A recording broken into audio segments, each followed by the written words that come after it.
Some developments in the ongoing controversy regarding the emails that first surfaced less than 2 weeks ago. It really does seem like it's been a lot longer than that. The John Gruden emails to Bruce Allen. John Gruden not working for any NFL team at the time. Bruce Allen, the Washington football team general manager and then president in a full decade with the team.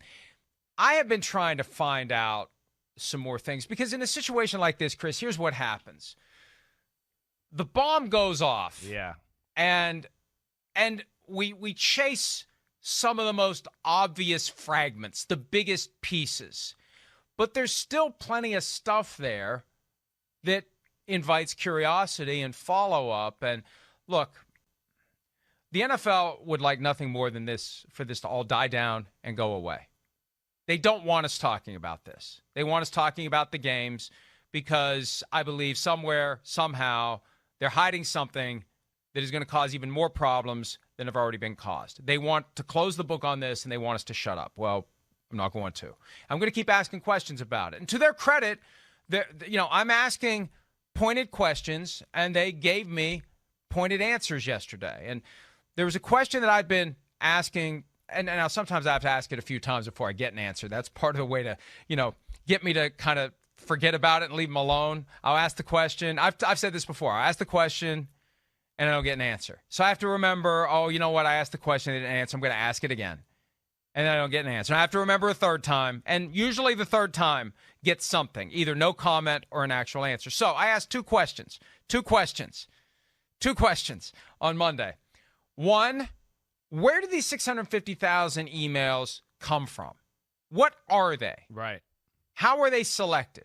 And secondly, did you just look at emails or did you also consider text messages? Because I think, at some point over the last 10 years, the communication preference changed for a lot of people from email to text. And I tend to think people are more relaxed and more likely to say something they shouldn't say on this than on this. Right. That's just my own thought. So, asked it once, nothing.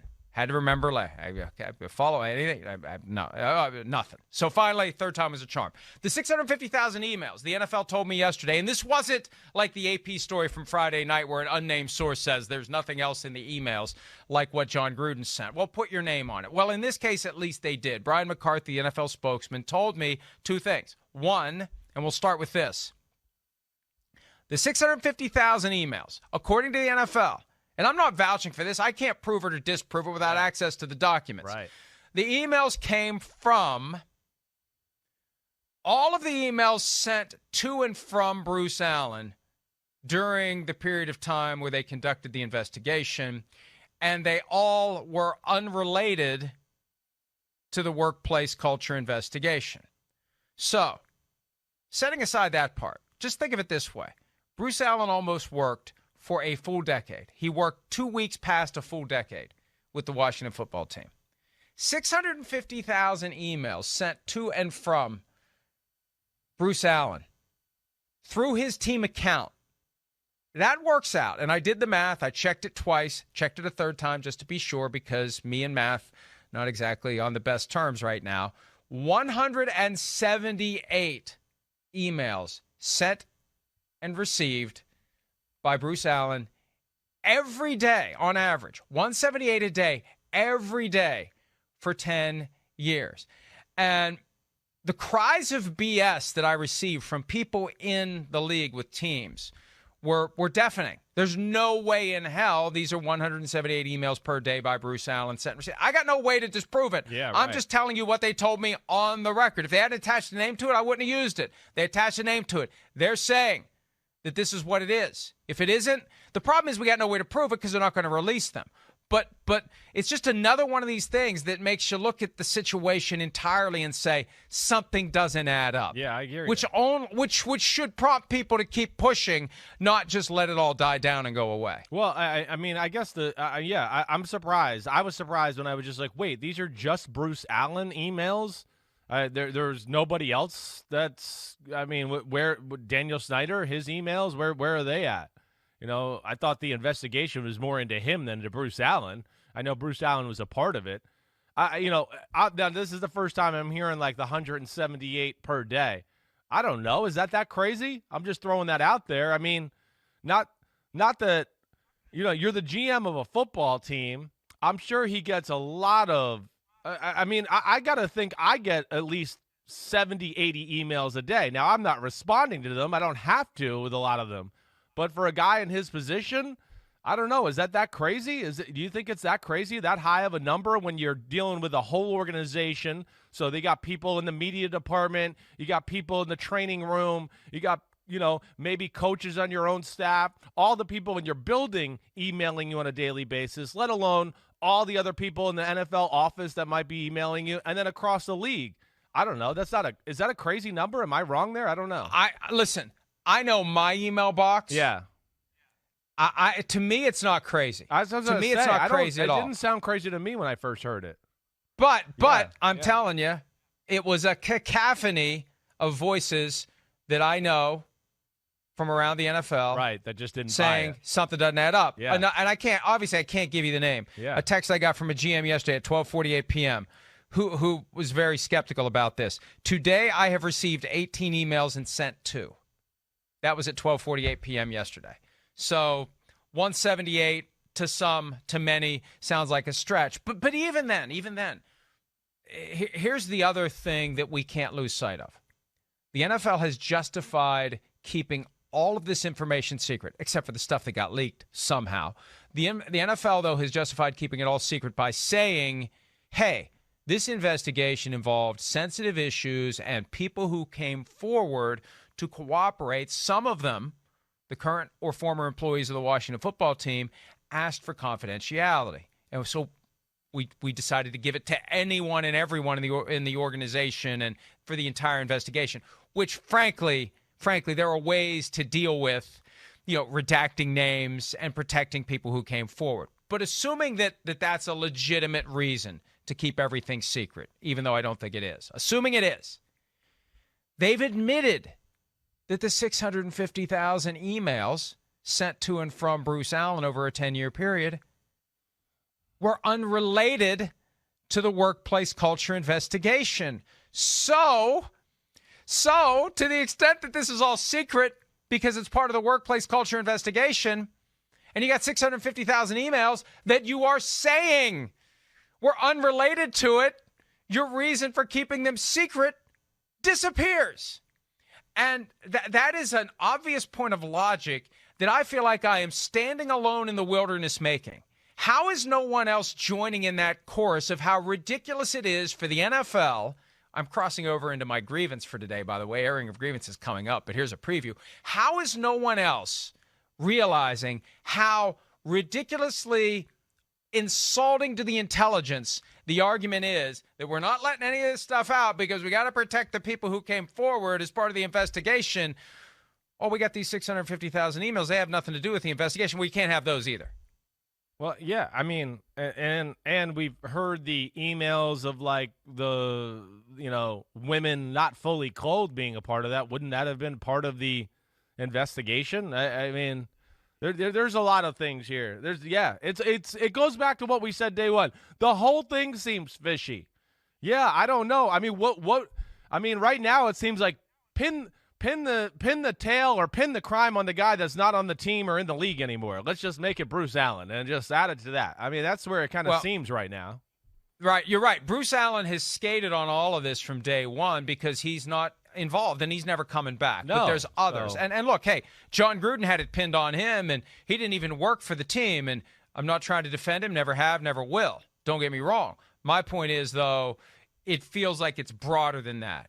And somebody is working overtime plus overtime to keep all of this hidden, to keep all of this secret. And for me, Chris, I think back to other points during the 20 years, almost 20 years to the day, the 20th anniversary is coming up November 1, that I've been covering the league. And there are moments, there are flashes, there are occasions, not many of them, where you just have that sixth sense, that spider sense, that instinct, whatever, that there's something more going on. And for me, the first time it was ever a big deal was with Mike Vick. I knew from the moment the Mike Vick story hit that he was lying his ass off and that he was neck deep in everything that was going on at that dogfighting yard at the property he owned. And he was lying and he lied to the commissioner's face, and he lied until he could lie no more, and he was backed into a corner. And I knew it from day one.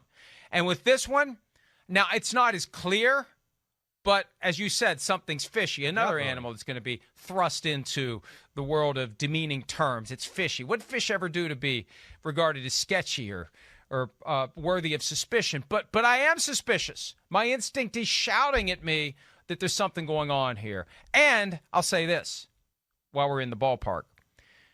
I'm invigorated by the fact that I have people with teams. Oh, and people in the league office, by the way. Hey, NFL, if you want to investigate a phone, check this one out. It'll open up your eyes, because there's plenty of stuff in there from teams and from people in the league office and conversations I've had saying, keep going, keep pressing, keep after them. There are plenty of people in the league office who are in the dark about this. This is stuff that's being held secret at the highest reaches of the league. Highest reaches of the league. And I had someone who is in a very high position with the league tell me on Saturday, we're learning this stuff from reading your website. So that tells me to keep going, because otherwise they're going to get away with it. Otherwise they're going to run out the clock, and it's all going to disappear, and it's going to be something, a few years from now, we're going to think, hey, remember that thing? And that shouldn't happen. We need to keep going. We need to keep pushing, because I'm convinced there's something there. And if there isn't, give us the damn emails and be done with it. But there is, and it just doesn't all add up to what you're talking about. The 650,000 emails, certainly questionable. I understand everybody questioning that. And just from one guy, there's nothing else, like nobody else in the organization, nothing through the investigation. I mean, a lot of it doesn't make sense. Of course it doesn't. It's where from the beginning I just can't believe the NFL didn't think anything more of this was going to happen by leaking the Gruden emails. Yeah, I mean, to me, it's like, what? You didn't see that coming down the line next to go, wait, here's emails that are extremely controversial. What's in the rest of the emails? They didn't think, like, Mike Florios of the world were going to wonder that? That is where I'm like totally confused by it, let alone, of course, it's at the highest point of the league right now, because this is an owner issue now. Now it's like let's see all the owners' emails. Let's see it all across the board. And, of course, some of these guys know that there's going to be some sketchy stuff in their emails. So it's lockdown, CIA, Central Intelligence, like top secret crap now. And, yeah, we're never going to get the story on this. There's no way. There's no way. It'll never happen. I'm not giving up. I'm not giving up. I'm not giving up. I'm not giving up. And I'm going to keep pushing. And I'm encouraged by the fact that, usually by now the audience gets to the point where they start posting the gif of the guy beating the dead horse, like, let it go, let it go. And that may come at some point, but there's something there. And I've been look, I don't have the time and the resources to devote like my full life. I'm just hoping that somebody else out there is chasing this too. I don't care who gets the credit. I don't care who brings down the elephant. I just think the elephant needs to be brought down and the truth needs to be exposed. Not that the elephant did anything to be brought into that example. I apologize to all the elephants out there. I'm just trying to think of some big lumbering thing that is just going to lumber right out of view if somebody doesn't chase it down and do something about it. One other thing, too, to finish the point on my other question to the league that eventually got answered. Text messages. Were they looked at? They were not looked at. How? How? Look, what kind of investigation is that? I don't know. That's like you said it.